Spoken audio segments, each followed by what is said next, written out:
we spoke recently enough. We were wondering, once we get to the stage of the Champions League, would Pep's genius bordering on neuroticism be kept in check?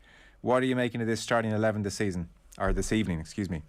Yeah, I think everybody was kind of either expecting it or, in City fans' case, fearing that he'd do something that it couldn't be worked out from looking at 11 names on a tweet, basically.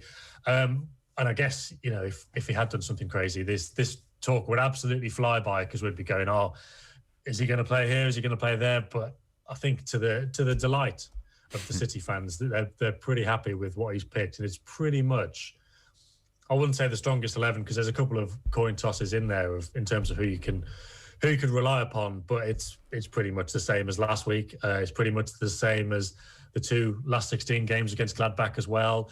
Cancelo, Cancelo always gives the ball away, because he's like De Bruyne in a sense. He's always pushing and trying to probe and create chances. So players like that always give the ball away. But last week he wasn't giving the ball away when he was trying to create something. He was just giving it away when a simpler pass was on, and he was trying a kind of medium risk pass when it really didn't need to be played. So I thought, I bet he drops out next week. And then obviously he played against Leeds, which was probably a confirmation that he was going to drop out. But he had a bad game anyway. So that was no surprise to see him come out and Zinchenko come in. Zinchenko's so careful with the ball. And then the rest kind of picked themselves. Jesus had a chance at the weekend, didn't really take it. Sterling, I don't think he'd have started anyway, but he certainly didn't take his chance at the weekend. And by and large, you know, the City fans are happy. And it's, in terms of the narrative with these things, especially in the Champions League, now, if City do go out, you couldn't point the finger at Guardiola overthinking it or whatever it usually is. This is pretty much their best team in a shape we imagine. Yeah. You know, 20 minutes before kickoff. It looks like it certainly should get the job done. There's no surprises. For anyone just tuning in, it's Ederson in goal, and then, as you mentioned, Kyle Walker in, John Stones, Ruben Dias, Zinchenko in as well. And then it's Gundogan and Rodri and De Bruyne, and then we have Phil Foden presumably on the left, Bernardo Silva as the false number 9, and Riyad Mahrez starts. Sam, at what point did Raheem Sterling stop being an automatic starter, or certainly not part of their quote-unquote best 11? Because in my head, up until relatively recently, he has felt like very much cornerstone of their best 11. When has this happened? Yeah. I couldn't tell you the exact game, but around the defeat against Manchester United, he dropped out against Southampton for the game after that, and there was rumours going around of a row between him and Pep. But then they kind of someone did a spoof of those rumours and made it so ridiculous. Sterling then went on Twitter on the Sunday night after the Fulham game, which he'd missed altogether, and said some crazy stuff going around on Twitter, but it's not true. But as far as I know, there was a row with Guardiola after that. Well, before that Southampton game, he was left out of the team. He wasn't very happy about it. Guardiola sent one of his little coded messages after the Southampton game when he was asked about, you know, you've got a strong squad now. You're laughing, basically. And he was like, well, you know, if they don't get their act together, they won't play. And the City fans, you know, they know Guardiola well enough by now, and some of them were like, what did he mean by that? And then Sterling missed out the Fulham game altogether. Guardiola, pretty obvious from his answers after the game that someone had gone on, and there was a reason why he was left back in Manchester. He came on then, I think, in the Gladbach game, but he didn't start that either. And since then, he's had opportunities to get back into the team, but it's certainly the case that maybe because of his performances, missing a few chances and being quite wasteful on the ball, and because of his reaction to being dropped, which is kind of, you know, just, you can't do that under Guardiola. If he leaves you out of the team, you accept it, get your head down and work hard. That's his rule, basically. So between those two things, he's dropped out over the last few weeks. So it would probably been around the start of March. And yeah, now we're at this stage where he's not in this lineup for a big game tonight. Yeah. Because he was such a cornerstone. I hadn't really realised there was something in that. It's funny, because Pep rotates so much, you can lose sight of someone like Sterling maybe dropping out of the favour, out of the pecking order. So, like, would your sources suggest big bust up, or just, why am I not playing? I'm not happy about it, and that's enough under Pep for you to be in the bad books? It's a tricky one. It was a fairly sizable bust up, I think. You know, not huge, because he's come back and he's played. Yeah. But the fact that he was left out altogether against Fulham is normally one of the Pep warning shots. You know, he left out Sane, he's left out Mahrez a couple of times for similar, you know, if they don't take being dropped well. I don't know, I think without remembering the exact ins and outs of the Sane ones and the Mahrez ones, I think Sterling's reaction may have been a little more angry. But, you know, he has been back in the team and he has played. And now Guardiola will think, well, you know, you're going to get your chance. Earlier in the season, Laporte didn't take too kindly to being left out either. And he then got injured, which delayed his comeback. But he was rehabilitated back into the team, basically. He got his chances. And now we've got to the stage where he's quite lucky to miss out tonight, actually. He could have quite feasibly played in this game. He's been pretty good recently. And he might only be out because he wasn't fit enough for the weekend. So that's kind of the challenge for Sterling. But, yeah, you know, there was certainly some cross words as far as I'm concerned. Okay. Well, it's Foden, Bernardo Silva and Mahrez this evening. City have a 2-1 lead. They took the lead, obviously, in the first leg, and then Marco Reus equalised and Phil Foden scored a late winner. Most of us were probably watching the drama unfold in Madrid. Tell us about this first leg then. Yes, well, I mean, kind of predictable. If you know anything about City, you'll know that they're obviously very good, and they score a lot of goals. But if you do watch them closely, you'll know they miss an awful lot. I think the best way to put it is, since the start of the 2017-18 season, which is, we're well into the fourth season now, City always create the most chances, the most big chances, the most open play big chances. But in terms of their finishing and how many they actually put away, their big chance conversion rate and these kind of statistics, they've dipped. They were best in that season, and I think they were third and fifth. Now, well, when I last checked, they're about 13th in the league. So they're very not good at finishing. They're very good at creating the chances, but they're not good at putting them away. And that's kind of what we saw last week. Another part of the Sterling thing and the Gabriel Jesus thing is, you know, those two kind of symbolise that. They've got 20-odd goals each in the last couple of seasons. But you just think if they could just put away those really presentable one-on-ones, they'd be really next level. And that's probably why they're not playing tonight. So City controlled it. They did pretty well of keeping a lid on Haaland, which is obviously the big question before the game. Then probably with about... Haaland got through on goal. If we're going to do a proper recap, Haaland got through on goal, and you might have seen it. He bounced Diaz off him.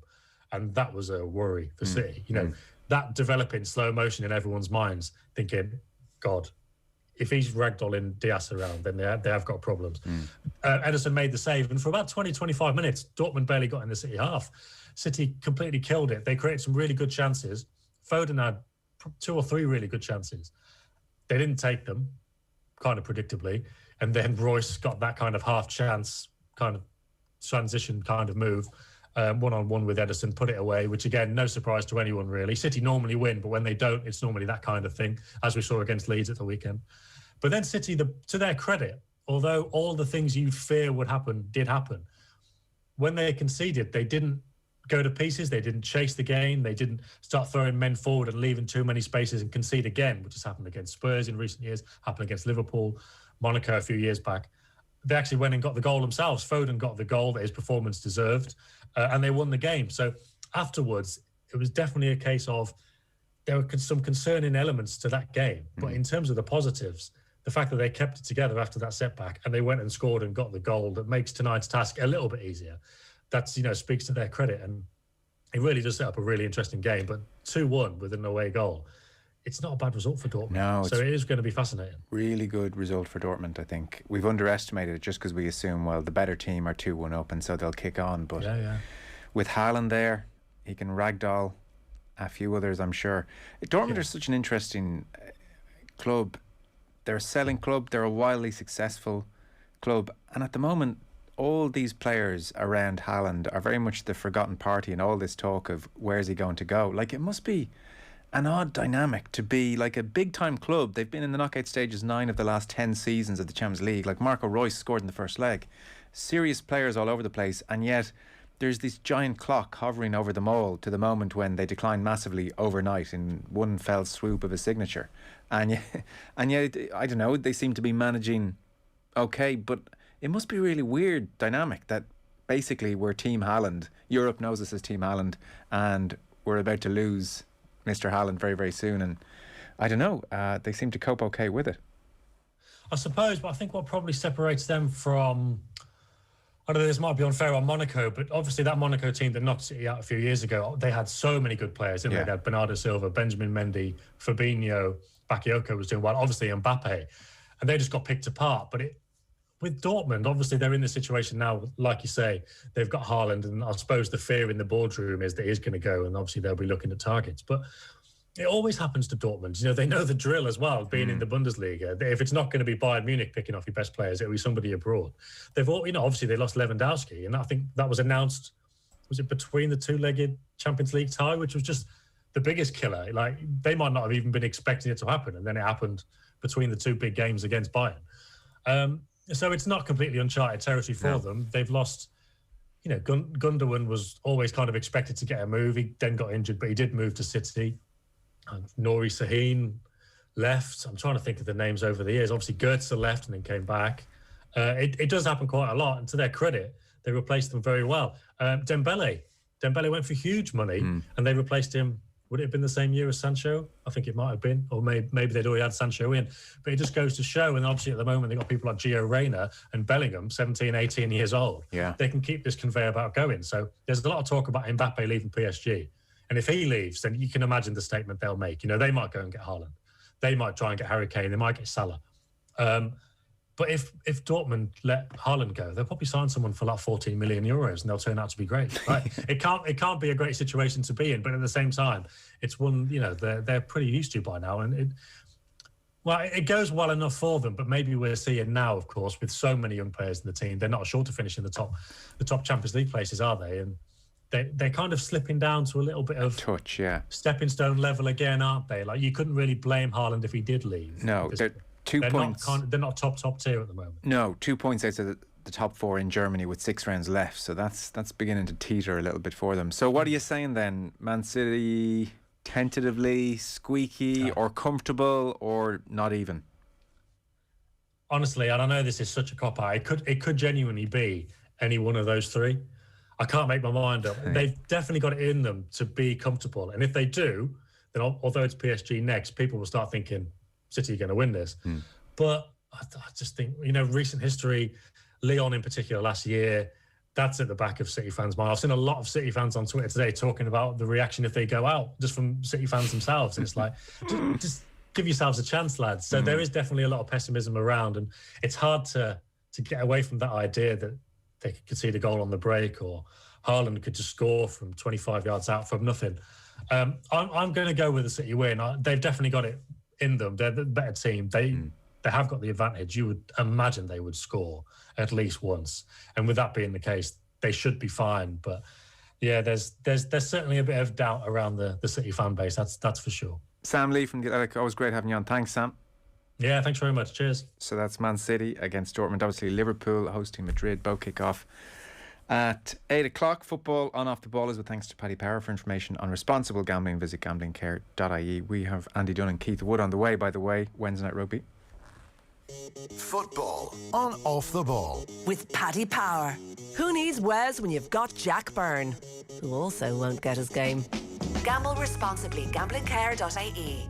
This isn't the time to be shy